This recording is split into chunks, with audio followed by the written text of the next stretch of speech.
Estamos iniciando mais um BleaCast Teológico. Você é abençoado com esse conteúdo de espiritualidade cristã que chega na sua casa, aonde você estiver, de forma criativa e contemporânea, para edificar você. Hoje eu estou aqui com três grandes teólogos. Daniel de Carvalho herdou o nome do pai e a vocação também. Está aqui, top ter você aqui. Pastor Marcos, obrigado pelo convite, obrigado pela oportunidade de estar com essas três grandes mentes do campo de Campinas, pentecostais aí, que está revolucionando o ambiente teológico da Assembleia de Deus. É um prazer não estar com vocês, gente. Certinho, prazer é todo nosso. Gente, antes de eu passar aqui para os nossos amigos, que tá aqui o Johnny, dá uma fechada no Johnny. Obrigado, tamo junto. Kaique, valeu. Que isso. Valeu, nova revista aqui, Betel. Vamos comentar, tá aqui, ó, terceira epístola de João. Saiu do forno agora. Saiu do forno agora. O comentarista é o Alex de Melo, que eu conheço, Alex de Melo Cardoso. Ele tem um livro sobre esse tema, sobre esse tema, e transformou o livro dele na revista. Achei top, comentarista muito bom. Parabéns para Betel mais uma vez. E nós vamos começar a falar um pouco sobre a terceira. Foi surpresa para você esse livro, Johnny? Foi surpresa. Que é bem curto, né? A terceira epístola. 15 versículos, né? 15 versículos, curtinho. E nós saímos de 12 profetas. Para 13 versículos. Para 13 versículos. O negócio assim ficou bem... Ficou bem condensado, né? E tem mais lições do que as do profetas. Verdade. Foi uma surpresa para mim. Porque dos profetas nós tínhamos 13 lições. E essa nós temos 14 lições. Essa é 14? É, olha aqui, ó. São 14 lições. Olha isso aqui. 14 lições. 14 Ou lições. praticamente um versículo. Um versículo para por cada lição. lição, praticamente. Sobrou um Quase versículo. E isso ficou bem expositivo, hein, agora? positivo. Não tem desculpa para não aprofundar, né? Não tem desculpa para aprofundar. Nós temos aí, vamos dizer, 3 meses para a gente aprender 15 versículos. E memorizar a terceira epístola de João. Eu acho que é um dos livros que o cara pode dizer bem assim, eu memorizei um livro inteiro da Bíblia. É difícil a gente ver alguém fazendo isso, né, Caio? Memorizar, né? Memorizar. Eu acho que essa arte de memorizar nós perdemos um pouco, porque tudo hoje é acessível, né? Tipo, o celular tá no celular, a Bíblia tá no celular, a não ser a música, né? Você já viu que você tem facilidade em memorizar a música? É bem pedagógico, né? É bem pedagógico. A música antes era utilizada como um meio de memorizar as escrituras. Era um dos meios pelo qual se cantava. As pessoas cantavam e memorizavam. E memorizavam, na verdade, as escrituras, né? Por isso que a gente fala, canta as escrituras. É verdade, canta as escrituras. Tá aí a chance de alguém fazer aqui na ADJ de Goiás, fazer uma música da terceira epístola de João. Vou pôr esse desafio pra galera? É. Eu vou pôr esse desafio aqui para 3 pessoas. 3 pessoas. Vamos colocar pro Gabriel Barros. Gabriel Barros. Certo? Aí, Gabriel. Para cantar a terceira epístola de João. Vamos colocar a Dâmaris também. Dâmaris. Quem mais? Pode falar, amor. Deixa eu ver aqui. Dâmaris, muito bom, escolha muito boa. Gabriel Barros. Aí temos umas opções boas. Temos o Wesley, temos o Lucas. Vamos colocar os 4 então. Os o 4, Wesley e o Lucas. Essa equipe, desafio lançado. O desafio lançado, aquele que cantar aqui em algum dos episódios. Compor uma música, né? Compor uma música e cantar aqui um dos episódios. Isso vai ajudar os irmãos que estão aí a memorizar. Nós vamos premiar. Vou dar uma premiação. O negócio aqui é assim, meu. Vou dar uma premiação para o compositor. Aquele que foi inspirado. Johnny, então vamos lá. Terceira epístola de João. Terceira epístola. Esse João aí, quem que é esse João? Esse João é o João apóstolo. É o João. É o João de Tiago. Evangelista, Evangelista. é o irmão de Tiago, é um dos filhos de Zebedeu. de Zebedeu. É importante falar isso. Muitas pessoas às vezes ficam confusas, né? Se Sim. esse João é o Batista, se ele é o... Tem muito João. É. E é Era o um nome João comum. Evangelista, né? Nome Não, comum, né, evangelista. Caio? Nome comum. Super comum. Uhum. Yohanan. Yohanan. Seria isso, né? Yohanan. Yohanan. Sim. Então, é o João Evangelista. A gente coloca esse termo porque ele é o autor do evangelho que leva o nome dele, né? É o João da Ilha de Patmos. É o João da E o João da Patmos. É o João de Apocalipse. João de Apocalipse. Ele é um cara E inteligente. das esse. epístolas. E das epístolas, e das Tem três. cartas. Tem 3 que E das ele cartas. escreveu, né? Então, essas literaturas de João, elas, embora esse daqui, tem 3 mais ou menos cartas que a gente não sabe mesmo a autoria. Nós Tem não sim. temos a Tem. autoria do livro aos Hebreus, né? Uhum. Por conta daquele prefácio, sempre nas cartas existia aquele prefáciozinho colocando quem A é o identificação, autor, né? a identificação Não era muito comum a escrita. de que agora o livro aos Hebreus e também as epístolas de João já não tem esse prefáciozinho, Uhum. né? Agora, os pais da igreja já nomeava esse bloco como do apóstolo João, Atribuía a ele. atribuía a ele. E eu também acho a escrita dos evangelhos muito parecida, Muito semelhante. muito demais, ó. É por aí que a gente vai pela, chama estilometria, né? Sim. É a ideia da gente poder reunir o jeito, né? Autoral, de Identificar tratar o os modo de temas, escrita, né? É desse jeito mesmo. A igreja primitiva, a grande parte, igual o escrito aos Hebreus. A gente tem dentro da teologia que fala que é Paulo, que fala que pode ter sido Timóteo, que pode ter sido Apolo. Porque a gente sabe que de fato foi um judeu que conhecia muito sobre a lei. muito. Né? Enfim, mas agora a carta de João, de fato a igreja identifica exatamente pelo modo de escrita. Uhum. Né? Se assemelha muito tanto ao Evangelho quanto ao livro de Apocalipse. A apresentação, a argumentação.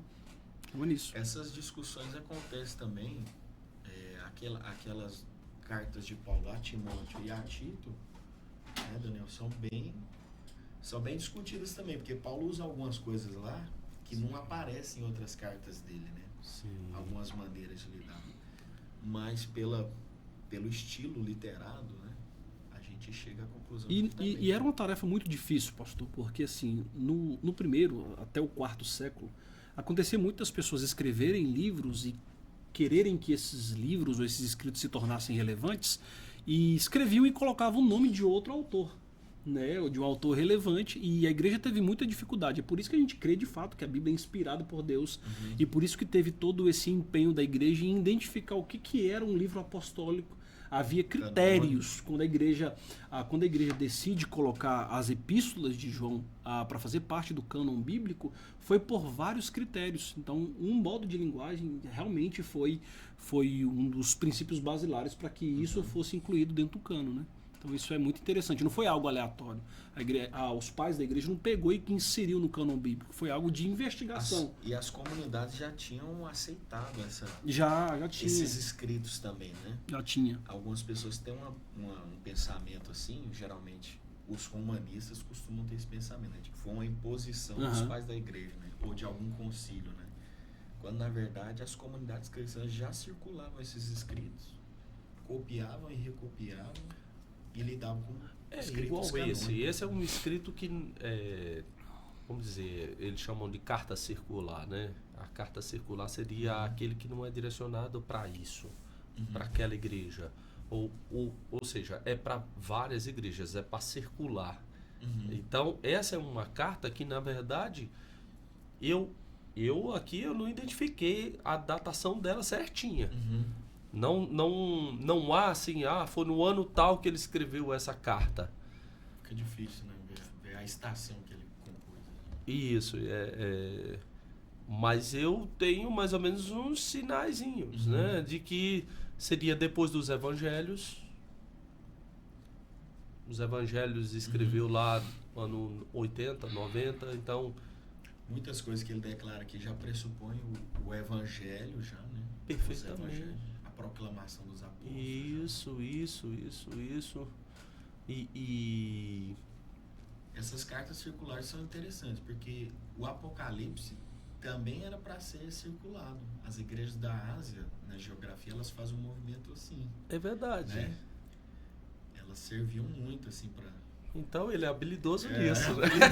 Habilidoso. Porque a gente O cara, tipo assim, não é pra uma, né? Uhum. É pra ficar rodeando, né? rodeando, mandando pra várias igrejas Várias pra ler isso, né?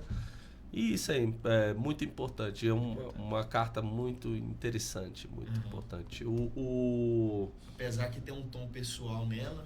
Tem muito, Gaio, né? Gaio. Amigo, né? Tem dois Alguns amigos. nomes pessoais, Tem dois né? amigos e um nem tanto. Um né? nem tanto. Tem 3 aqui, nomes interessantes, né? É engraçado que esses 3 nomes, assim, embora tenha destaque, eu confesso pra você de que eu não vejo esses 3 nomes em nomes de meninos que estão nascendo, que, né, não tem, assim, não é um nome, não são nomes conhecidos, né? Gaio é A um, gente não costuma ver. vamos lá, Demétrio. Demétrios, E aí vem o tal do Diótrefes. Demétrio é bonito. Como é que é, Daniel? É o Gaio, Demétrio e Diótrefes. Gaio, Demétrio e Diótrefes. e quem são eles? Quem são As eles? escrituras não revelam, né? Deixa essa margem aí de... vamos dizer, eles tiram o foco mostrando que não é tão importante a figura pessoal de cada um daqueles ali. Mas você vê que a carta ela tem um cunho de transmitir algo que vai edificar realmente o corpo da igreja, né? A igreja, né? Então, Gaio mesmo era um nome comum. Gaio era um nome comum na época. Você vê em Atos dos Apóstolos, você vai ver que tem algumas menções a Gaio, até alguns vão falar que esse Gaio aqui é o Gaio que andou com o apóstolo Paulo, no capítulo 19, né, de Atos dos Apóstolos, fez peregrinação, então alguém que já conhecia a palavra de Deus. Então, o apóstolo João aí, vamos dizer, é o discípulo do amor, né? Então ele tece palavras carinhosas ali, referendando ele. Legal. Então, tendo essa perspectiva, né, de não só atribuir a Gaio, mas aqueles que se permanecem fiéis, né, no corpo de Cristo, na igreja, para a edificação da igreja. Nós vemos essa intenção da carta, né, de escrever a edificação do corpo, não somente a pessoalidade, né, transmitir uma pessoalidade, somente a figura de Gaio em si, mas é uma forma de, como Jesus fazia com as parábolas, trazer exemplos, né, de coisas que as pessoas conseguiam reconhecer, aplicar. Imitar, Então né? utiliza-se da figura de, vamos dizer, dos personagens em si para uma aplicação do que a igreja precisava desenvolver, envolver, ou de elogio nesse sentido, né? Então a carta é imprescindível, é curta, As pessoas mas podem tomar para a vida delas, né? justamente, Muito né, bom. para a vida da igreja. É uma carta, vamos dizer que é uma carta no rol das cartas pastorais, né? Realmente. Paulo tem as cartas pastorais, vamos dizer, é uma carta que vamos botar no finalzinho ali das cartas pastorais, né? Que tem esse vislumbre. O Gaio, que geralmente os jovens hoje conhecem, pastor Marcos, é o do Street Fighter. Fora isso, eles não costumam conhecer. Realmente. E tem alguma qualificação do Gaio que você acha, Johnny, lá? Dá algum detalhe sobre o Gaio? Uai, a gente percebe que Gaio tem tido um compromisso. A qualificação que eu vejo que me chama muita atenção, eu até trouxe um livro aqui que fala sobre esse governo da igreja. Certo. Eu acho muito interessante na figura do Gaio a submissão dele como ministro. Certo. Inclusive essa carta, tão curta, ela acaba nos dando de graça um assunto, que é sobre esse governo primitivo da igreja. Como é que isso funciona? Porque a gente tem poucos detalhes nisso, né, cara? No Novo Testamento, assim, a gente tem detalhes e detalhes, mas até hoje há muito debate na teologia, né? Se a gente tem algo mais assim episcopal, presbiteral, o pessoal discute os sistemas de governo, né? Alguns tentam defender até, na verdade, algo proto-episcopal, porque João parece ter uma autoridade, na verdade ele reivindica isso acima de Gaio, e Gaio, como um ministro local, submisso à autoridade de João, né? Então dá a entender que João é um bispo sobre Gaio, né? Então a gente tem algumas ênfases interessantes. Em Gaio eu vejo muito isso. É o que falta em Diótrefes, né, Daniel? Cara? Uma das ideias que o apóstolo João se coloca e elogia Gaio é exatamente essa ideia de um espírito acolhedor, um espírito missionário, né? Então, João abre a epístola elogiando Gaio exatamente por causa dessa ideia. Você vê ele com todo carinho chamando de amado, e você vai ver no final da descrição, quando ele vai falar sobre Gaio, vai dizer sobre esse acolhimento que Gaio tinha com os demais, um apoio à causa cristã, colocando essa ideia de missão como uma das principais características do caráter de Gaio. Apesar da gente não ter muita ideia sobre a biografia de Gaio, a gente percebe que o ponto principal, e partindo de João, o elogio de João, é a ideia sobre a hospitalidade de Gaio, na verdade, e também essa causa acolhedora e a luta pela causa cristã. Né? E isso é uma característica de um obreiro fiel. Eu penso assim, nós temos pessoas que não são tão habilidosas na palavra, eles não expõem, eles assim, muito bem as escrituras, não são grandes mestres, mas eles são excelentes obreiros, porque eles sabem ter um trato muito fino, muito especial. Acolhimento. Né? Do acolhimento. E isso é necessário para a igreja do Senhor. De pessoas que são muito bem recebidas. Eu passei já por 4 igrejas. No curto espaço de tempo que sou pastor titular de igreja. Alguns são igual o pastor Marcos Sérgio, que tem habilidade sofisticada na teologia e acolhimento. É verdade. Eu passei por 4 igrejas e as 4 igrejas, sempre quando um pastor toma posse, ele aguarda o acolhimento, principalmente da parte dos obreiros, que são os companheiros de caminhada. Então, para um pastor, para alguém como o apóstolo João destacar a pessoa de Gaio, é porque ele deu uma atenção especial a esse homem. O ministério de João, claramente aqui, ele foi ricamente abençoado porque Gaio tratava muito bem, né? Existe um município em nosso estado que o bispo gosta muito, né, de ir lá, de estar lá, mas o povo de lá é muito hospitaleiro mesmo também, trata muito bem. Isso destaca para você. Aqui eu sou muito bem recebido, com esse irmão eu sou muito bem recebido, é um prazer eu estar aqui, é um prazer estar com ele. A hospitalidade é uma arte, né? É uma arte. Existe E na ideia do evangelho é um dever também, né? Dever.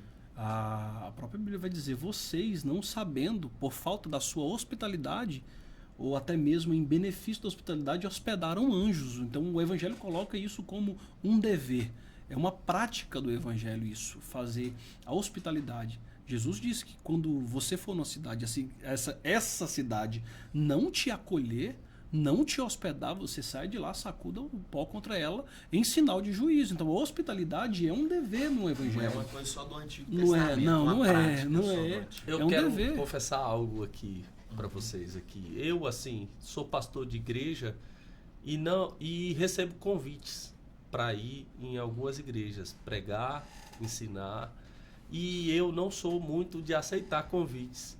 Aqui no ar eu já falo assim, que como a minha agenda é muito apertada, então se eu fico com medo de eu marcar e com a agenda apertada eu ter que cumprir aquilo lá e, vamos dizer, surgir alguma coisa, uma emergência pastoral, alguma coisa.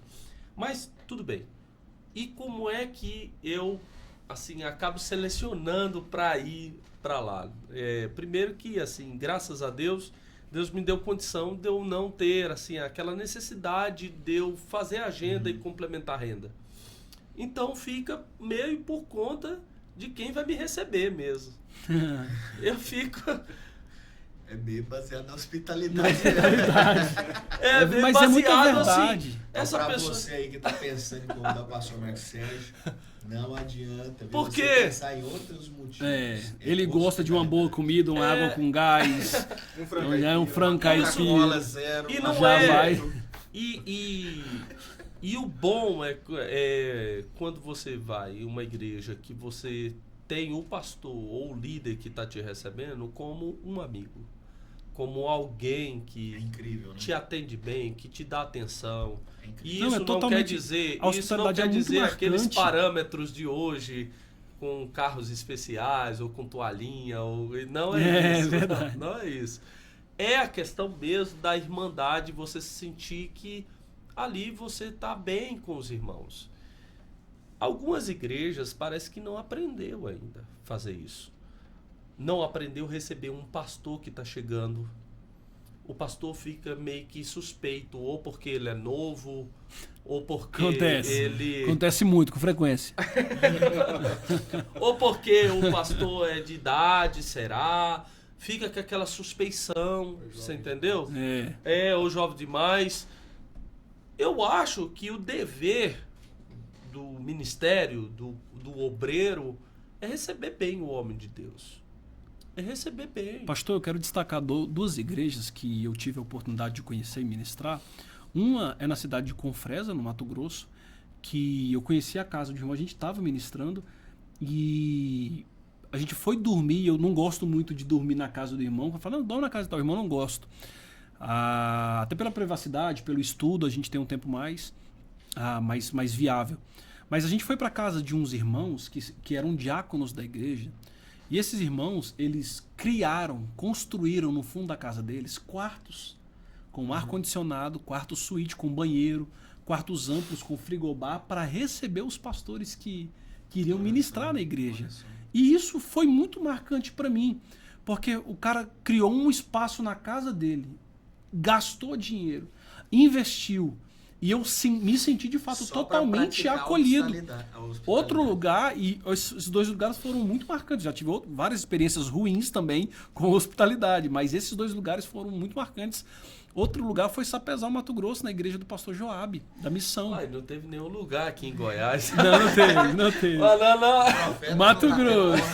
Na sua Pastor Joabe Nascimento, um pastor teólogo que eu admiro e respeito muito. Ele fez 2 quartos amplos, gigantes, com frigobar. O dia que eu fui lá tinha fruta, o ar-condicionado já estava ligado. E isso marca muito a gente. Porque você se sente cuidado e é muito bom você se sentir acolhido pelo lugar. Saber que aquele lugar realmente está te esperando. Então a hospitalidade ela é marcante na nossa vida. A Bíblia diz que existe um profeta que passava numa região e uma mulher falou para o seu marido para como que eu vou honrar ele, um ambiente que fosse um ambiente que ele repousasse lá, se ele ele é homem de Deus. Ele é homem de Deus, isso, veja que ele é homem de Deus, e você vê que essa mulher, ela não pediu nada a esse profeta. Nada em troca. Nada, mas ele, com aquele tratamento que ele estava recebendo, ele pediu para o assistente dele dar uma olhada na casa. O que tá faltando aí? O que tava faltando? Não tem nenhuma parede rabiscada? Não tem. Nada tá quebrado aqui. Tá faltando alguma coisa. O que é? Rasgado, não tem.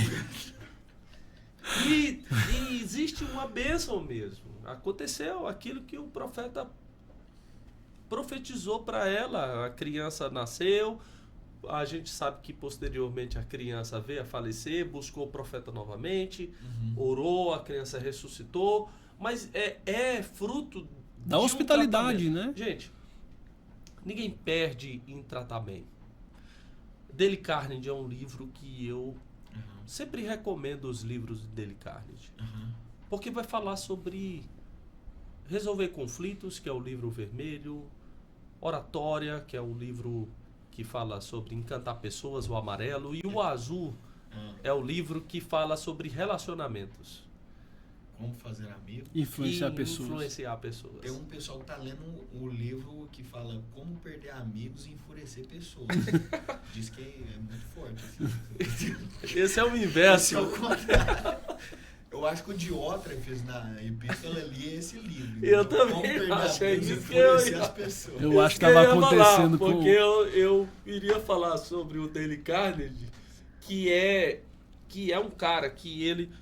Gente, você fazer amigos, você ser hospitaleiro, Dale Carnegie diz, primeiro requisito, não murmure, não critique, não fale mal. Não murmure, não critique. Agora nós viramos uma cultura de crítica, de murmurar, de falar mal do outro. É verdade. Ele falou, a primeira regra que você vai perder amigos e não ter relacionamento é por aí. Então, você receber bem. Hoje nós estamos recebendo aqui, eu e o Kaique, nós somos dessa igreja. Mas nós estamos recebendo 2 amigos aqui. 2 amigos. Nós estamos aqui em 3 na igreja, porque o Rafa também é na minha igreja. Nós estamos aqui. Então nós estamos aqui em 3, que é da igreja. E nós temos 2 amigos aqui. Esses amigos têm que se sentir bem aqui, onde ele está.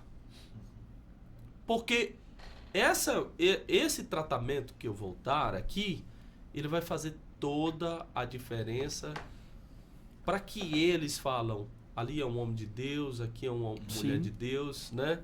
Então, eu penso assim, eu acho que as pessoas estão perdendo um pouco do trato, de tratar bem as pessoas. E isso não é puxa-saco, quero dizer isso. Assim,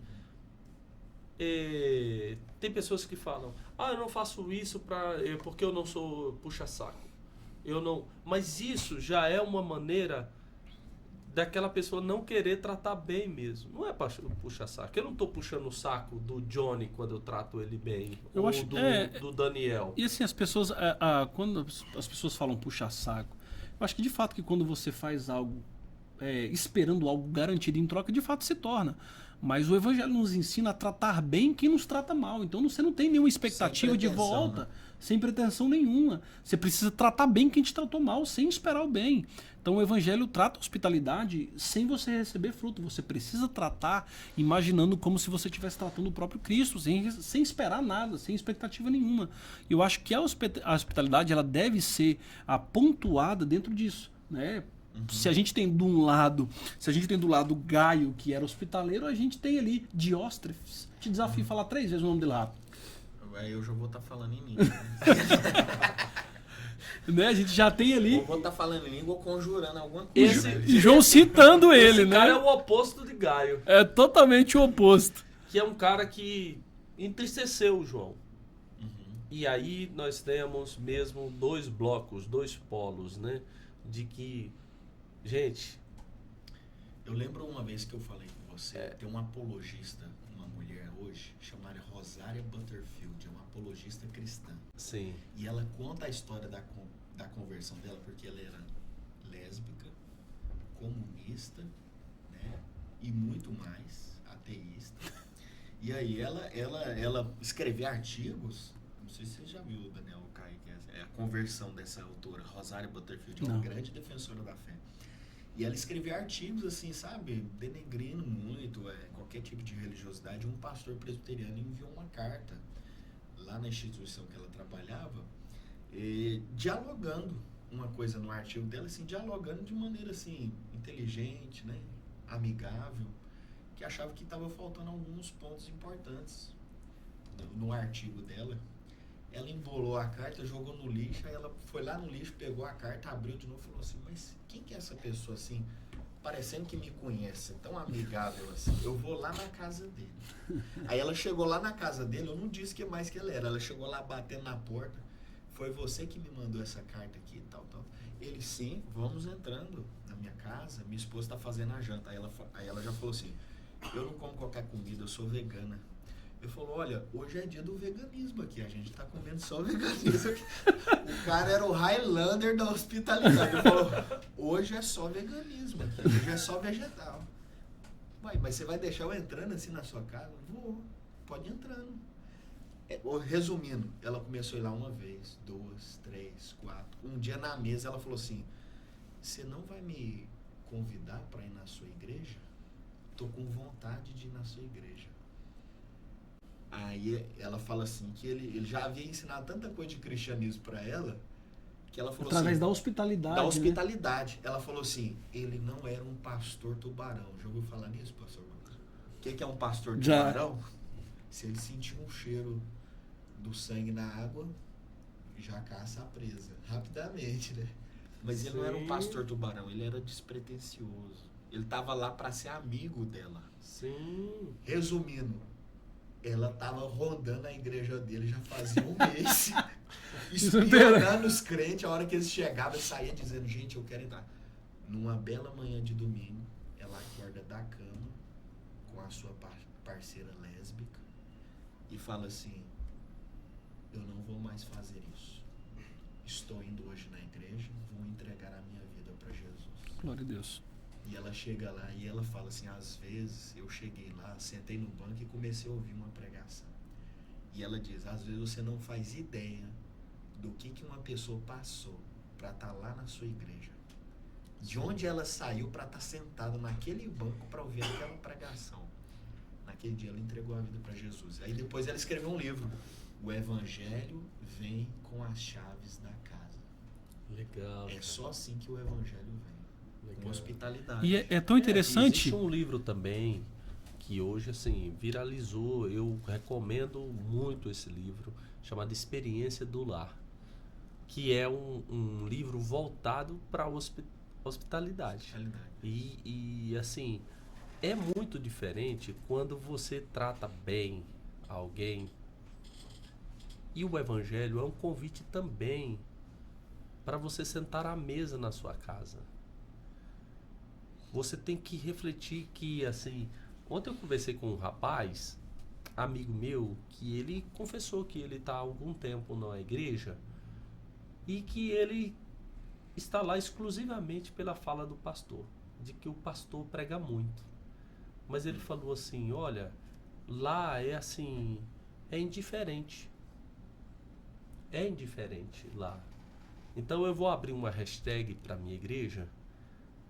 A partir de hoje, eu vou abrir uma hashtag, todos os dias vai ter na rede social. Aqui você não está só.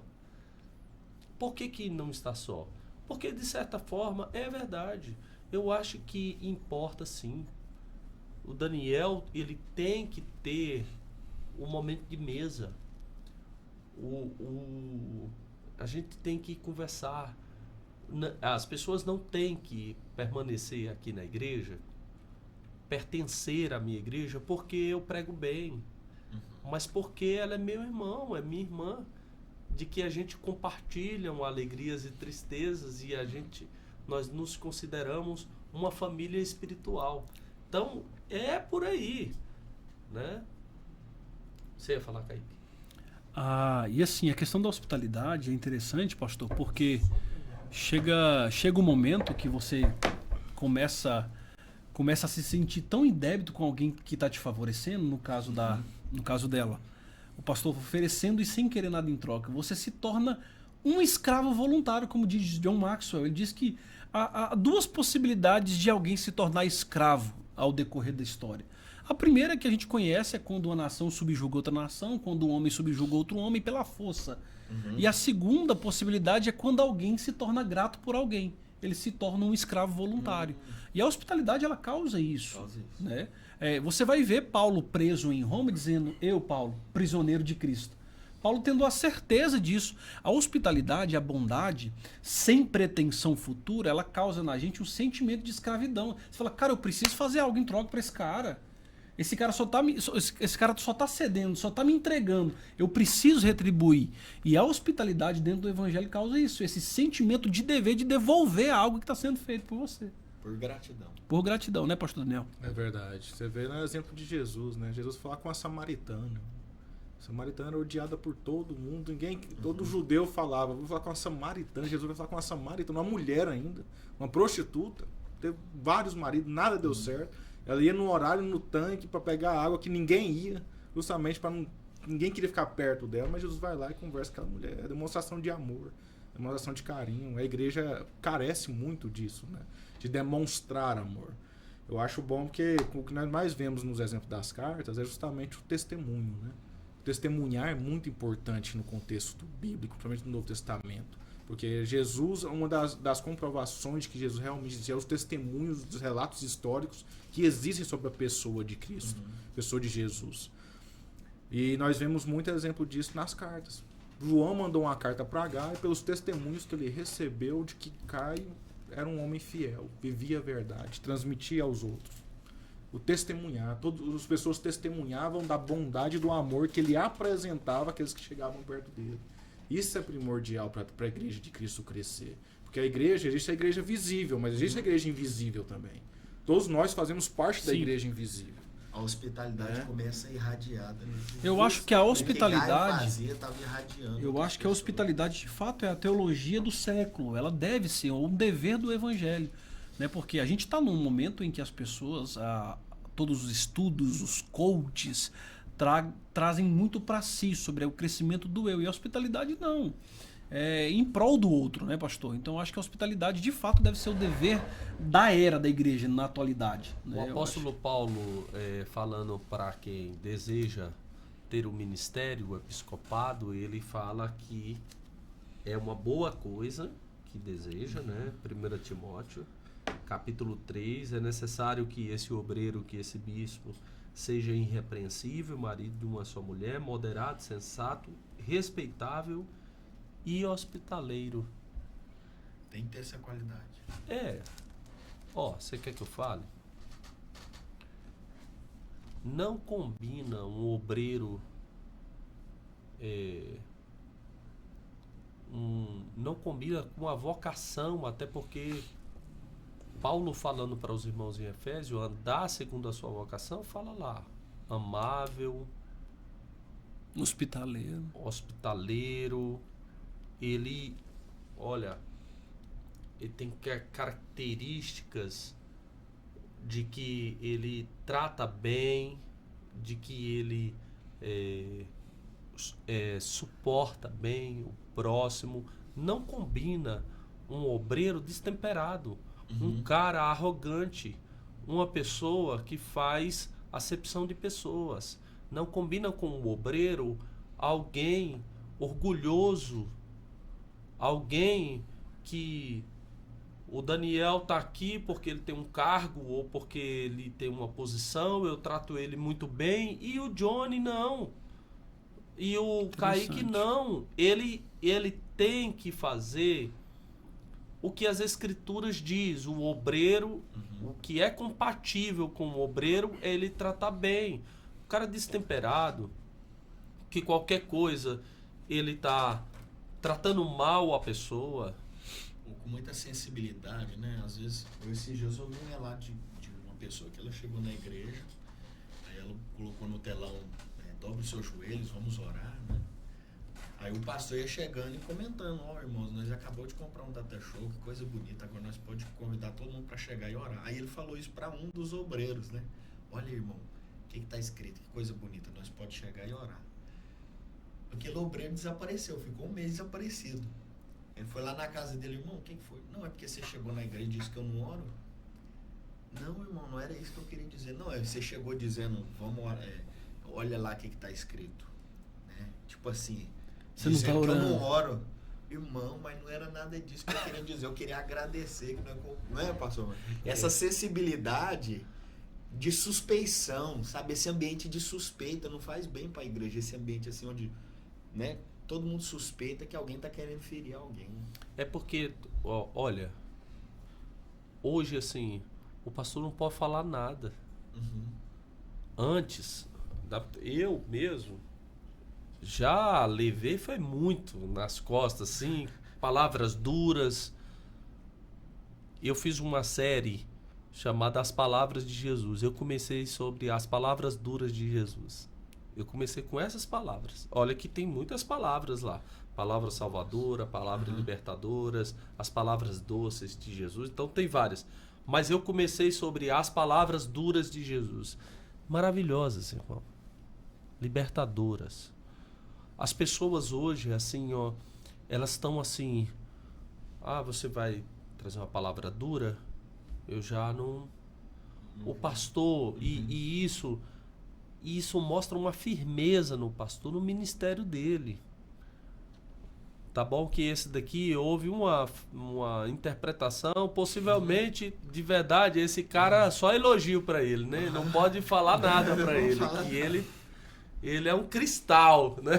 Pode nem chamar ele pra orar. Ele não serve, né? Não serve, mas ele é Não serve, competitivo. Ele gosta de ocupar uma posição ali naquele ambiente eclesiástico. É o Dióstrefes, é o que João está dizendo assim, você gosta de ter preeminência sobre os outros. É o que João exatamente está destacando, esse sentimento de Esse é sempre o querer... oposto. Como é que é a característica desse? Esse é engraçado porque o que João está exaltando nele, e é muito interessante que independentemente dos defeitos, João se preocupa em tratar. Eu acho isso interessante porque João de fato tem um coração de pastor. O camarada é bom, ele elogia. O camarada é complicado, ele não vai esquecer o cara porque o cara é difícil. E João vai dizer o seguinte, Dióstrefes, cara, você não pode ter um sentimento de competição e sempre querer tá por cima. Ser sempre melhor. E isso é um sentimento que habita, eu não vou falar habita na igreja, mas em nós. Um sentimento que alguém não pode ser melhor. E esse é o problema de Dióstrefes, né? Que ele quer ter preeminência entre as pessoas. Quer sempre ser destacado, quer sempre ser lembrado. Se ele não for convidado, ele fica triste. E João está dizendo isso para ele. Você não precisa imitar os maus. Imita os bons. Você tá cheio de referência. Tem Gaio do seu lado, imita o cara. Mas o problema para Dióstrefes é exatamente, ele quer ser o cara que está em preeminência entre todos. E é isso que João destaca, querendo curá-lo. E é preciso curar. Quem está com problemas igual isso de soberba, às vezes a gente não sabe, mas às vezes isso é trauma infantil, às vezes é trauma de infância, que não teve o apoio do pai, o apoio da mãe. Mas João está dizendo assim, cara, dá para se tratar. Pega o bom como referência e coloca o coração nisso. Então, se a gente tem de um lado Gaio que recebe elogio, que João fala no primeiro versículo, eu te amo demais, João diz isso aqui, ó, ao presbítero amado Gaio, a quem eu amo na verdade. Então, você é muito amado. Só que agora João também está se preocupando em tratar Dióstrefes, porque ele é ambicioso, né? Então, ele não abandona Diótrefes por causa disso. E ele não ainda quer abandona, tentar. não abandona. Isso é uma característica pastoral. Ele não pode sacrificar o rebanho inteiro porque tem um que está falho. Eu lembro daquele versículo de Jesus dizendo assim, ó, que Paulo até cita ele em 1 Coríntios 11, 23. Paulo vai dizer assim, ó, Jesus, na noite em que foi traído, tomou o pão e mesmo assim fez a ceia. Né? Jesus não sacrifica o resto em prol de um que caiu, que o abandonou. E Dióstrefes está sendo tratado. E é preciso tratar, né, pastor Johnny? E até na última hora, é interessante você citando, na última hora Jesus ainda chama de amigo. Chama de amigo. Tem aquela preocupação de tentar, na igreja, muitas vezes a gente quer cuidar dos casos mais fáceis, né? A gente quer cuidar da unha encravada ou da dor de cabeça. Aí chega alguém com parada cardíaca, a igreja é um hospital, mas a gente não trata de parada cardíaca aqui, né? Então tem casos muito extremos, né? A que a gente... especialidade é só essa. A especialidade é só procura leve. outro departamento. Se for a mulher da história que eu tava contando, que ela tinha vários ismos, ela era isso, era aquilo, nós não cuidamos desse caso. E o perfil de Dióstrefes é um perfil autoritário, né? Ele é um perfil autoritário. Narcisistas. É, porque João fala assim, você gosta de exercer primazia entre os irmãos. Olha, existe pessoa de que ela assim, ela se justifica a ignorância, a falta de respeito, a falta de trato, os defeitos gravíssimos que há, entendeu? Na personalidade, no jeito de viver, ou por história de vida, ou localidade onde nasceu, tudo isso se blindando para permanecer da forma que está. O cara mais violento do reino tem que entregar a sua... O cara mais violento que chegou para a igreja, vamos dizer, de algum grupo desses aí muito violentos que estava no mundo. Um cara que tem um histórico, vamos dizer, da sua ficha criminal de violência enorme. Ele chega no reino, ele tem que entregar a sua outra face. Porque essa é a transformação. Sob pena de você não passar pela transformação. Essa coisa de que o camarada, ele mantém quem ele é. Eu sou um obreiro, mas aqui... Se pisar no meu calo, o bicho pega. O sistema mantém. Eu mantenho meus antigos hábitos. E a gente tem um exemplo disso. Eu penso que ele eu penso que esse cara, ele mantém a velha natureza, ele veste as antigas roupas que ele vestia, ele não teve uma transformação. E aí nós costumamos entregar cargos para pessoas habilidosas e talentosas, mas não convertidas, e isso é um perigo para a igreja, porque nós temos que primeiro perceber se esse cara converteu mesmo, como é que ele trata o próximo, como é que ele trata esse irmão, ele trata bem esse irmão. Você não... Irmão, dizem que tem alguém que é pior do que o ímpio, o infiel. Ele é aquele que não trata bem ao seu irmão. Ele é pior do que o infiel. Então existe de fato irmãos que estão na comunidade que a gente parece que tem um precedente nele lá. Ele toda semana ele tem um BOzinho. E você vai olhar, de tratamento com a pessoa. Mas será? E já tem gente na igreja que é esse estilo de gaio, que você nunca ouviu falar dele. Muito pelo contrário. Só elogio, né? Não, ele pega da criança até o senhorzinho, todo mundo gosta dele. Ele é unanimidade. Nossa, aquele irmão, pelo amor de Deus. Eu acho muito interessante isso que o senhor falou, pastor, a respeito de quem eu era antes ou depois de Jesus. Né, assim, quando Jesus diz para negar a si mesmo, e essa palavra ela aparece como uma ideia de se recusar quem você é de fato, né, não de trazer para uma ideia de adaptar o evangelho. Um novo nascimento, ele não é um aperfeiçoamento da natureza antiga, né, pastor Daniel? Ele na verdade é um novo nascimento, ele é uma nova origem. E a gente tem exemplo disso dentro do ministério de Cristo. Simão o Zelote. Quem que eram os Zelotes? Eram camaradas totalmente fanáticos, facciosos, que andavam com adagas. A principal característica dos Zelotes, em oposição ao Império Romano, era assassinato. Os caras assassinavam com punhais. E Jesus chama um camarada desse totalmente doido, fanático, e coloca para andar no meio dele. Né? Um camarada que tem um histórico, pelo menos da comunidade que ele vem dos Zelotes, camaradas que cometiam assassinato em prol e de oposição ao governo romano. Só que Jesus pega, e você vai olhar a biografia de Simão o Zelote, você vê que ele se tornou um grande missionário e morreu em prol de uma causa que não seria a causa própria, a causa de Cristo. Então eu acho que de fato isso, da gente se converter, acontecer um novo nascimento, pastor Daniel, que não é um aperfeiçoamento da antiga natureza, mas de fato é trocar. Você vê o Novo Testamento lutando por isso, domine, subjugue a vossa natureza pecaminosa. Paulo vai dizer que a gente precisa lutar.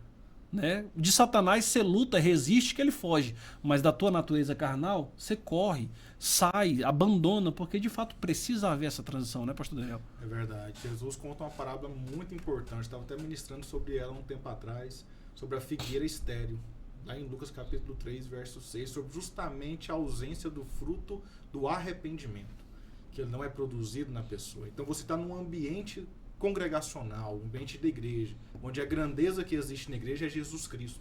Não é o pastor, não é nenhum obreiro ali, não é uma autoridade que está presente naquele ambiente. Não, ali Jesus é o principal. Ele é o foco de tudo. Então, se ali nesse ambiente você não consegue produzir, Jesus conta que o dono da vinha foi ali várias vezes, por 3 anos, viu que ali não produzia nenhum fruto naquela figueira. Não, então vamos arrancar fora, não produz frutos. Está ocupando um espaço na terra que pode ser ocupado por alguém que produz esses frutos.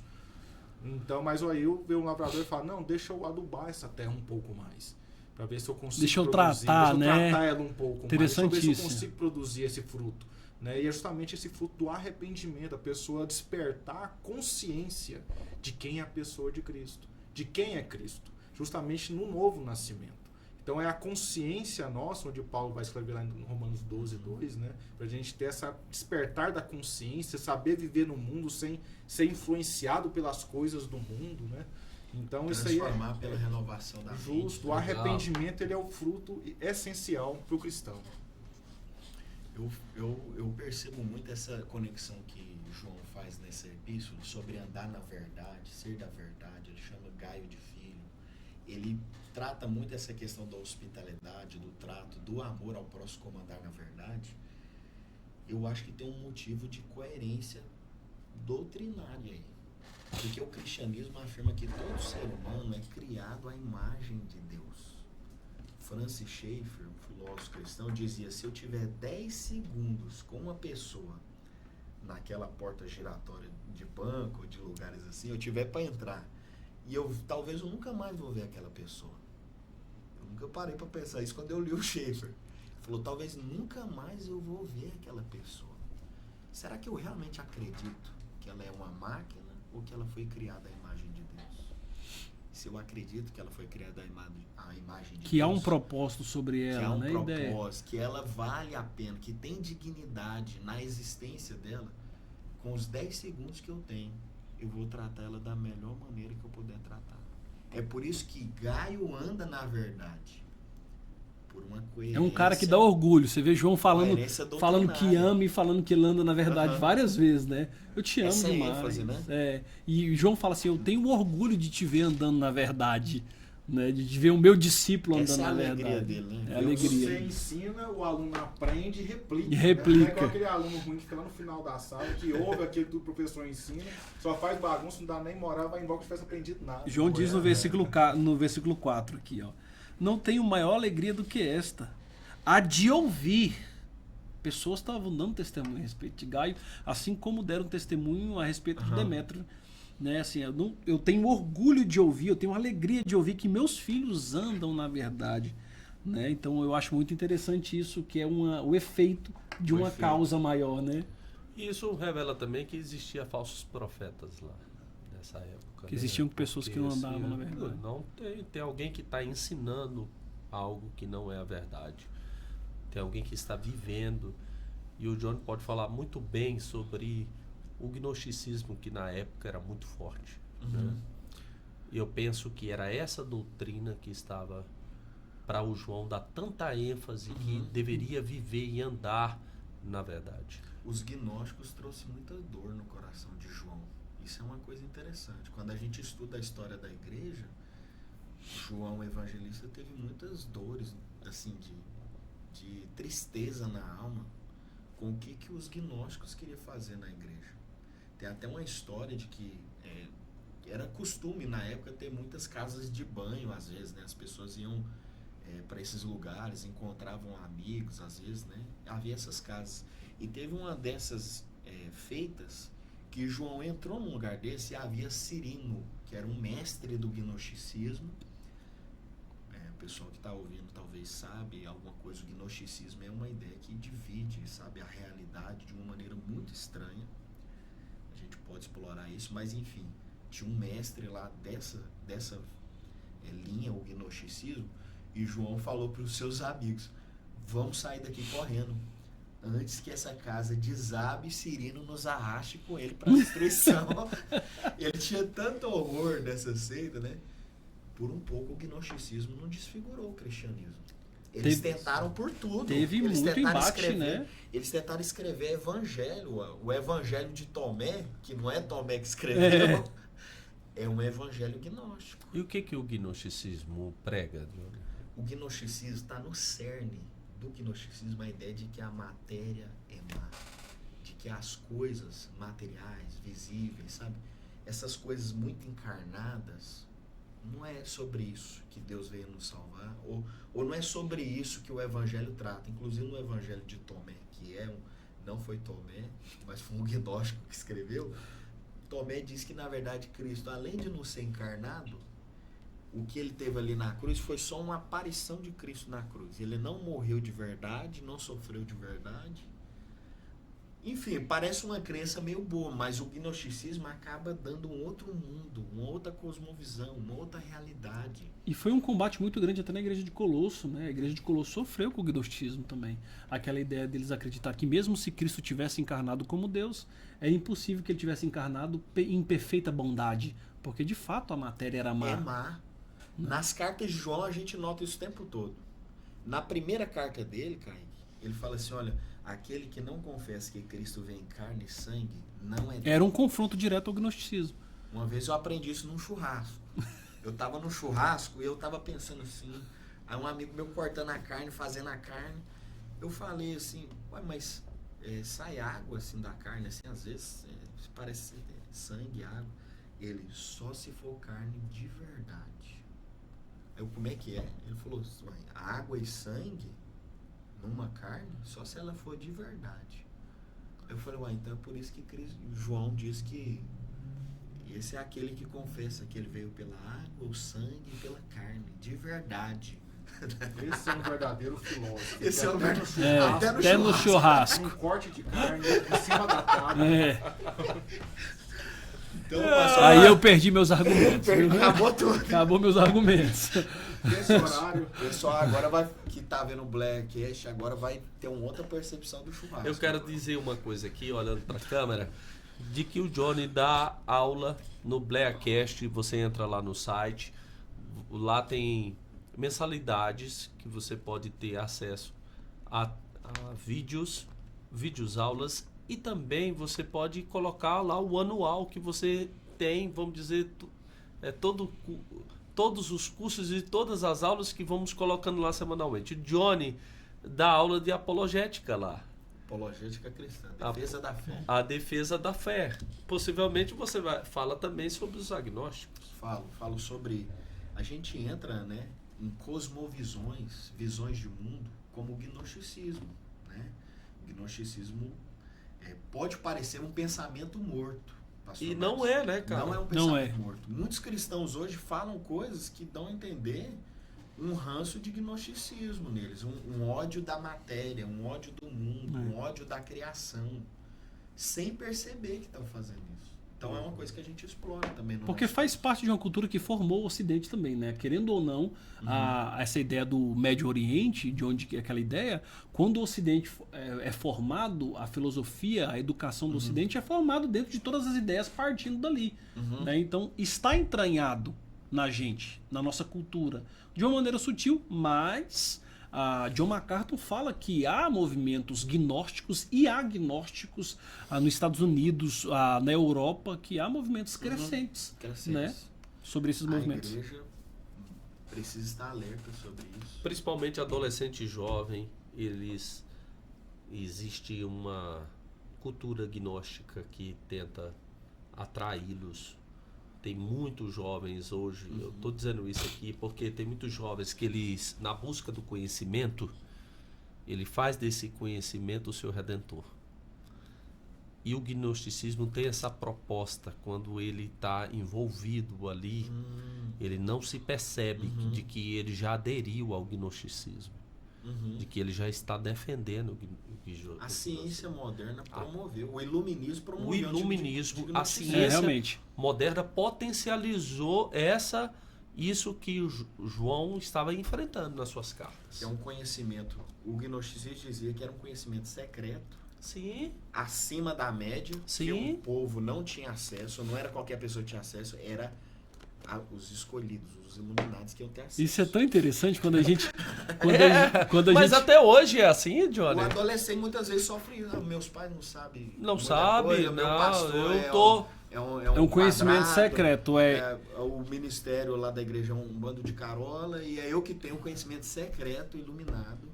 Quando a gente lê as obras de John MacArthur, sem investigar que de fato o que acontecia dentro da igreja cristã dos Estados Unidos, a gente acha que John MacArthur é um cara muito mau, um cara muito afiado.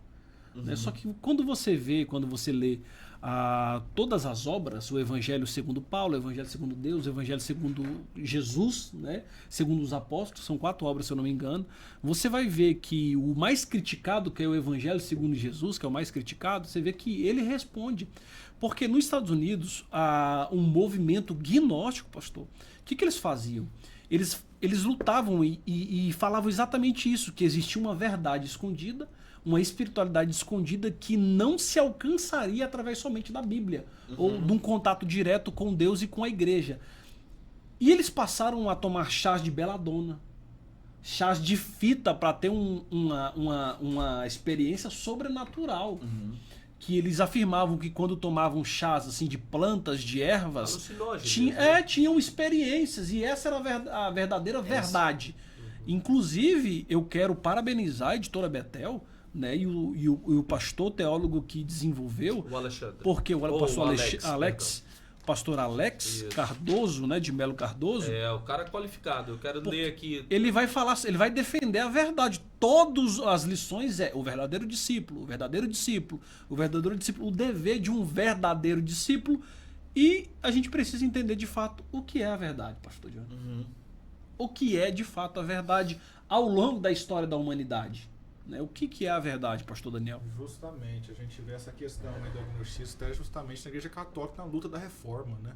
A Igreja Católica entendendo que não era suficiente a pessoa ir na igreja ali, nos cultos e tal. Não, a pessoa é má, a pessoa é ruim, a matéria é ruim, a pessoa é ruim. Então vamos colocar indulgência. Esse pessoal tem que pagar mais. Pera aí, eles estão pagando muito pouco, só isso aí, só vir aqui, só isso na palavra, só a graça. O mundo é tão ruim. Como assim? Né? O sangue de Jesus cobre todos os pecados. Só você confessar, né? Igual Romanos 10, Paulo vai falar. Com o coração você crê, com a boca você confessa. Deus é o Filho de Deus. Só isso. Não, o homem é ruim, é pior. Vamos fazer pagar todos os seus bens se for preciso. Então justamente essa mentalidade foi entrando dentro da igreja. Daniel, é interessante você colocar a reforma, porque Lutero e Calvino dão a entender que o evangelho tem que estar no mundo, né? Na vida pública, né? Tanto é que aí começam as primeiras traduções para E é tão interessante. acesso. Essa dicotomia, né? Ela Entre sagrado, profano. sagrado e profano. Muito Para tá o cristão é santo, porque é o ambiente. Esse cristão ele sabe santificar esses lugares. Nós precisamos perder essa dicotomia, perder essa. Isso aqui é de Deus. Isso é de Deus, isso não é de Deus. O meu trabalho no secular não tem nada a ver com a minha vida espiritual. Perfeitamente. Só entender que a igreja é um campo de treinamento, né? Você aqui é treinado para ir para fora. Não é para ficar somente nesse ambiente aqui, não. Você é treinado, evangelizado, discipulado, virando um verdadeiro discípulo de Deus para levar a palavra do evangelho, proclamar o evangelho. Lutero defendeu isso, né? Lutero defendeu isso porque quando Lutero começou a pregar o evangelho, as pessoas queriam largar tudo e morar nos monastérios, nas escolas que Lutero abria. Então ele falou, não, cara, você está errado. Tem como você ser um servo de Deus, servir a Deus no seu trabalho. Aquela história do sapateiro, né? Então, mas isso é verdade. A gente precisa entender que a igreja, quando estamos na igreja exercendo o ministério na comunidade, é uma parte muito pequena diante do todo. Né? Você vai ver diante de todos os 613 preceitos que Deus dá para Moisés no Antigo Testamento, a maioria deles eram sociais. Eram preceitos sociais. Aprender a viver em comunidade. Né? Então você vê que Deus fala para que o acampamento de todas as 12 tribos, mais a tribo de Levi que cuidava do templo, vivessem em sociedade. Eles precisam aprender a viver um com os outros. Então o evangelho é social, a igreja é social. É por isso que Paulo, na escrita de Paulo dá uma dupla nacionalidade para a igreja. A igreja de Deus que está em Éfeso, a igreja de Deus que está em Corinto. Porque a igreja tem esse dever social, né? E a gente precisa entender que tanto o nosso trabalho, o pastor Marcos é advogado. O pastor Marcos, eu quero contar essa experiência aqui. Teve um dia que eu acompanhei o pastor Marcos numa audiência de um rapaz que estava sendo condenado e o pastor Marcos defendendo ele. E depois o pastor Marcos conseguiu provar que de fato o rapaz era inocente. E eu fiquei muito contrário. Eu falei, uai, pastor Marcos, como assim isso é advogado criminalista? Isso é pastor e está defendendo o cara? E ele falou assim, uai, Cristo te defende todo dia, eu não vejo você reclamando. Ele já disse sua ficha criminal não é pequena. Aí a nossa ficha criminal aí eu falei A assim, sua ficha criminal é pesada e você não é tão limpinho. eu falei assim, uai, rapaz, aí acabou meu argumento. Ali na hora já me convenceu. E de fato, a gente consegue exercer o ministério, a obra de Cristo na sociedade, né, pastor Diogo? A vida pública. O gnóstico odeia isso. Ele não enxerga isso. Ele discorda de Paulo dizendo quer comais, quer bebais ou façais qualquer coisa, façam para a glória de Deus. Mas é isso que o evangelho nos leva. Nos leva a uma vida pública, um trato público, andar na verdade. A verdade tem que irradiar lá fora. Tem que ter implicações sociais amplas. A ceia, façam isso em memória de mim, né? Batizem em nome do Pai, façam discípulos. É algo público. É algo público, algo social, né? Essa é a grande verdade, né? O apóstolo João, ele começa a dizer sobre essa verdade. Eu penso também que esses falsos profetas, esses falsos ensinos, esses falsos mestres que ensinavam coisas como gnosticismo, que na época era muito forte, e ele vai falando sobre líderes que surgem e que prega a palavra, que serve. E aí vem, no corpo de Cristo, eu achei muito bom, o Alex encerra a lição falando sobre esse estilo de liderar, né? Ele fala sobre o primeiro aqui, o poder de ensinar, que é o poder... Gente, isso é um dom maravilhoso que a igreja tem que se apropriar. Por quê? Porque assim, a pregação celebrativa, ela é excelente. A pregação celebrativa, ela é necessária também. Mas o ensino é que vai gerar cristãos maduros. Cristãos que vão entender das Escrituras e aplicar no seu dia a dia. Então, existe muita pregação celebrativa. Estou deixando aqui claro que tem irmãos que viram a esquina e já não lembra mais. Ele virou a esquina e fala... Gostei, foi bom. Gostei, foi maravilhoso. Mas ele não se recorda. E muitos dos ensinos, boa parte dos ensinos, em sua maioria... de que o cara, pela vida inteira, ele vai lembrar daquele ensino. Ele vai lembrar daquele ensino. Então, assim, o meu filho... É verdade que o meu filho, ele gosta mesmo do shopping, da festa, da criança, mas eu coloco todos os dias ele ir para a escola, para ele aprender. E lá na escola, muitas vezes, ele vai batendo o pé, não quer vestir a roupa... Pergunta, sábado mesmo ele perguntou, tem aula de novo hoje, papai? Não, será hoje não tem aula. Ai, graças a Deus. Não. Então, os meus também perguntam direto. Os meus perguntam, quantos dias eu não vou para a escola? Eu falo, tem esse. Não, mas aumenta mais um. Então, eu sei que, assim, muitas vezes, o que nós temos que transformar, o dever nosso, deixar um ensino... O ensino tem que... a gente tem que ministrar um ensino de uma forma tão atrativa, colocar uma plataforma nesse ensino, que as pessoas que estão ouvindo tenham prazer de escutar o ensino. Mas a igreja do Senhor precisa ser ensinada e o líder tem essa obrigação. A obrigação do líder é ensinar bem a todos que estão ouvindo. Aprender é algo que a igreja sentar para ouvir uma hora aquele ensino, isso é importante. O líder tem que ter ele isso. Fazer o melhor com o que ele tem, né? Eu lembro de uma história de um pastor que ele, no meio de uma roça, ele levava um dicionário que ele tinha, era um dicionário grande, a Bíblia e mais alguma coisa, mas o pessoal dizia, que ensino é esse? Era o que ele tinha. E ele oferecia o melhor do que ele tinha. E Charles Spurgeon defende isso, né? Que o ensino ele precisa ser adequado, né, a quem está ouvindo. O seu ensino ele precisa ser alinhado com o seu público. E Charles Spurgeon vai dizer que até o bom pregador, o bom expositor, é aquele que identifica seu público para que possa, então, colocar seu ensino diante disso, da realidade, né, pastor Diano? Porque não dá para você chegar... falando grego toda vez, né, pastor Diano? Sofisticando, querendo usar termos que deixam ambiguidade, obscuros, né? Eu gosto muito de um versículo que João diz, lá no Evangelho, que diz que Jesus se manifestou em graça e em verdade. Eu gosto muito desse versículo porque prova que Jesus priorizou a graça acima de tudo.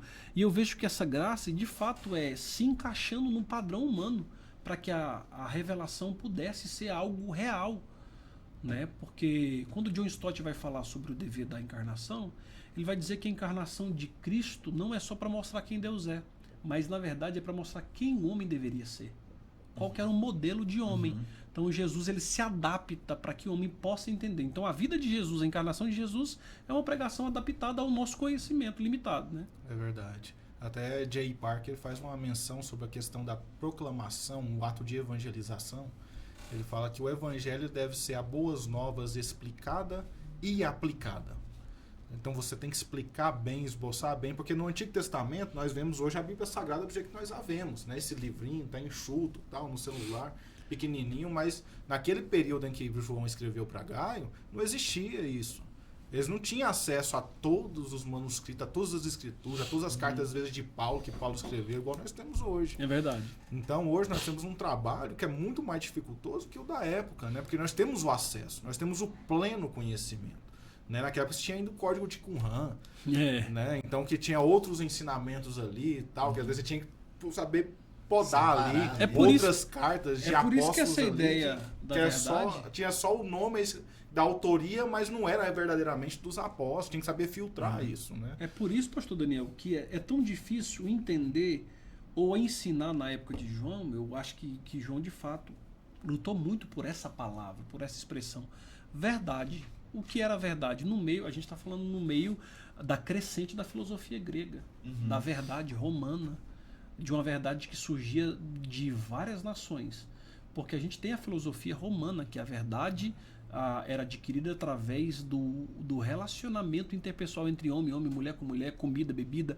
Isso tudo era verdade. A filosofia grega, que a verdade para os sofistas era meio relativa. Então, para o Platão, que a verdade era o que o mais forte dizia. Exatamente, era muito relativa. Ninguém então, teve ousadia de Cristo. Como né? que João falar, tem a "Eu sou coragem?" verdade." E eu acho João muito ousado ele dizer assim, ó, que a verdade dava testemunho de Demétrio. Como a verdade dava testemunho? E ele vai dizer que a verdade, na verdade, não é nem algo falado, algo comparado, equiparado do que é uma palavra verdadeira e uma palavra mentirosa. Mas ele coloca a verdade como sendo um parâmetro pessoal.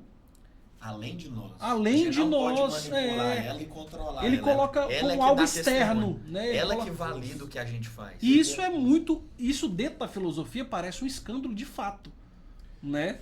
E justamente porque você tem na própria carta o João escrevendo que Gaio vivia na verdade. Anda na Ele verdade. na verdade, era fiel A verdade na testemunha. Então, ele tem um padrão de comportamento daquele que vive na verdade e aquele que não vive. Então, é muito difícil. Porque a ideia... Além dele, Pastor Diogo, a ideia filosófica sobre a verdade. O que Platão achava sobre a verdade?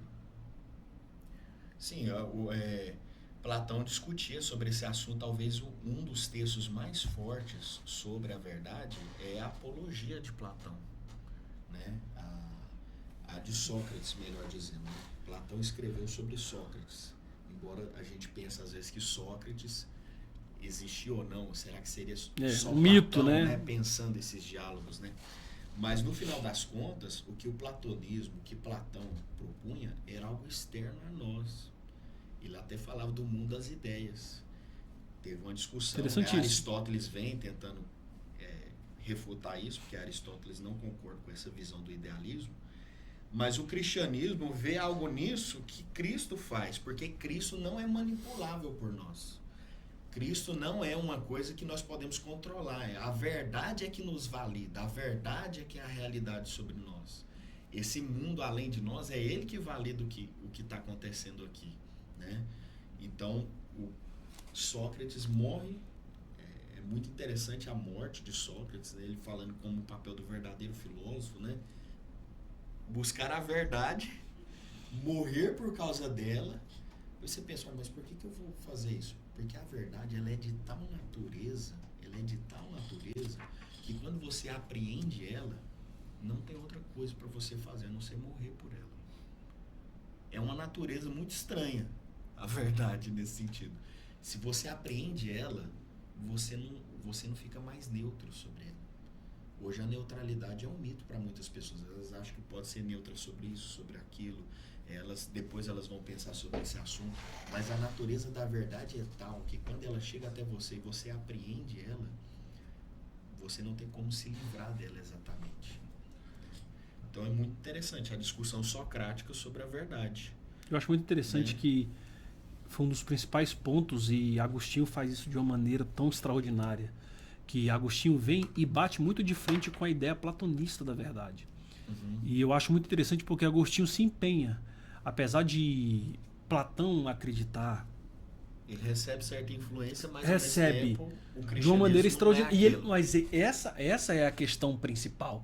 É porque Agostinho coloca a verdade partindo de Cristo e não de si Cristo. mesmo. Isso. É igual aquela libertados pelo conhecimento que Platão fala, que todo homem está numa caverna e em algum momento ele pode ser liberto. Só que Agostinho diz que isso só parte a partir do cristianismo, da pessoa de Cristo. Porque filosofia é amor à sabedoria. Só que o cristão enxerga a sabedoria de uma maneira que é uma pessoa. A sabedoria é uma pessoa. A filosofia, para ser cumprida como tal, é só no cristianismo, porque é amor a Cristo, amor à sabedoria de verdade. É por isso que João coloca como se fosse a verdade, pastor Márcio, como uma pessoa de fato. Porque ele materializa a verdade. Igual a sabedoria é materializada no livro de Provérbios. Verdade. Você vê que a sabedoria está distante no capítulo 1, no capítulo 2 ela está distante, no capítulo 3 ela está em cima da casa, no capítulo 4 ela está nas ruas da cidade, no capítulo 5, no capítulo 7 a sabedoria está confrontando o jovem que está indo para a casa da prostituta. E você vê que a sabedoria ela vem se aproximando ao ponto de a sabedoria que estava distante, no capítulo 5 de Mateus, chamar as pessoas ao monte, dizendo suba para mim. Então a sabedoria, assim como a verdade, parece de fato ser a pessoa de Cristo. E você vê o apóstolo João tendo o cuidado de materializar a verdade. Porque ele vai dizer, Gaio anda na verdade. Gaio fala na verdade. Quando ele vai falar para Demétrio, ele fala assim, Demétrio, até a verdade dá testemunho de ti. Como? Que verdade? Ele fala assim, as pessoas dão testemunho de ti, mas a verdade também dá testemunho de ti. Então João tem esse cuidado de materializar a verdade. E isso é algo que Agostinho faz com excelência. Isso é cristianismo. Porque quando Agostinho vai confrontar a ideia platônica da verdade, ele vai dizer assim, ó, o platonismo até pode tirar de dentro da caverna, mas ele jamais irá tirar a caverna dentro de você, dentro da pessoa. Somente Cristo pode fazer isso. Né? Existem pessoas que são libertadas do conhecimento, e existem pessoas que são libertadas para o conhecimento. É uma diferença muito grande e somente o cristianismo, através do seu Santo Espírito, pode fazer isso. Né? O Agostinho tinha até um argumento para a existência de Deus baseado na verdade. E na antiguidade só ele fez esse argumento. O argumento dele é: a verdade é eterna, a verdade seria verdade que a verdade não existe, mesmo que você dissesse que ela não existe. Então ele fazia um contra-argumento assim, né? Ou seja, não tem como você fazer nada. A verdade é eterna, é universal, ela não depende do Johnny escolher isso, do Kaique ter o gosto daquilo, do chinês gostar daquilo outro. Ela é universal, ela é atemporal. E aí um dos argumentos do Agostinho ela também é mental. A única maneira da gente compartilhar a verdade é porque ela não é um movimento na minha cabeça, ela não é física. Se ela fosse um movimento, eu não podia compartilhar com vocês, porque a gente não pode ter o mesmo movimento, a gente não tem o mesmo cérebro, né? Isso dá trabalho para fazer, os berberistas acreditam que isso acontece, mas só se eles abrissem a cabeça de todo mundo para dizer que está acontecendo o mesmo movimento. Isso é impossível de ser feito. A verdade é mental. Então Agostinho dizia, se ela é eterna, imaterial, mental, tudo isso, então ela existia numa mente eterna. E essa mente é Deus. E eu acho tão interessante, até Tomás de Aquino vai trazer uma ideia, porque a ideia, no mundo das ideias dos filósofos gregos, principalmente da pessoa de Platão, que a verdade, na verdade, ela tomava forma, ela precisava tomar forma para ser executada, para ser comprovada. Né? A ideia do copo, eu preciso de um recipiente para colocar água. Onde que ele nasce primeiro? Físico ou mental? Ele vem do mundo das ideias, mas espera aí. Se a gente tem um copo físico aqui, a ideia, mas quem gerou esse conhecimento na mente? E a ideia, quando Tomás de Aquino fala que a verdade antecede ao pensamento e toda a criação surge no pensamento. Então, essa ideia de que Cristo, como uma pessoa, como é verdade, ela é tão verificada e testificada ao longo da história, porque diante de todas ideias filosóficas, sofistas que relativizavam, a ideia platônica, você vê que Cristo perpetua até hoje, de fato, como uma ideia que não pode ser apagada e nem com uma intenção de depreciação da verdade. E ela permanece até hoje, pastor Marcos. Legal. Gente, ele termina falando sobre liderar, e ele fala sobre o líder que ensina, o líder que serve, tudo isso para qualificar, vamos dizer, para dar um destaque ali para os bons servos de Deus que eles elogiaram. Eu quero também elogiar ao Johnny Pastor Marcos, pelo junto. grande serviço prestado ao reino de Deus, inclusive na hospitalidade. Amém, pastor. Viu? No ensino da palavra. O Kaique, valeu demais. Que isso, meu pastor. Também. Nós estamos aqui hoje com o Daniel de Carvalho, um homem brutal, Violento. Verdadeiro. obreiro fiel da Bleia. Foi um prazer ter vocês aqui. Gente, ó, compre a revista Editora Betel. Nós estamos aqui falando de Goiânia e Goiás. Você que está fora do estado, possivelmente tem... Ou você pede lá via o site, ou tem alguma... Tem um modelo PDF também disponível na Betel para vender. Mesmo? Tem um modelo, isso. Bom Betel tem um saber, modelo PDF. Não sabia. Tem um modelo Não PDF. sabia, eu achava. Mas o legal é assim, né? Não é bom riscar, eu falei isso, tava discutindo isso com o Bom Johnny. arriscar, ó lá, ó. Bom estudante. O pastor, o Johnny anda com a régua para riscar bonitinho. Ele anda com a régua, ele tem uma régua no bolso, pastor. Me denunciando aí, ó. Tamo junto. Acompanhe nas redes sociais. Nós estamos aqui no YouTube, estamos também lá no Instagram. Você pode acompanhar esse Bleacast Teológico, mas sempre temos também alguma entrevista com pessoas interessantes para ensinar também a gente. Toda sexta-feira às 20 horas sai um episódio novo, tá bom? Que Deus te abençoe, que Deus abençoe a sua casa e uma boa semana. Grande abraço.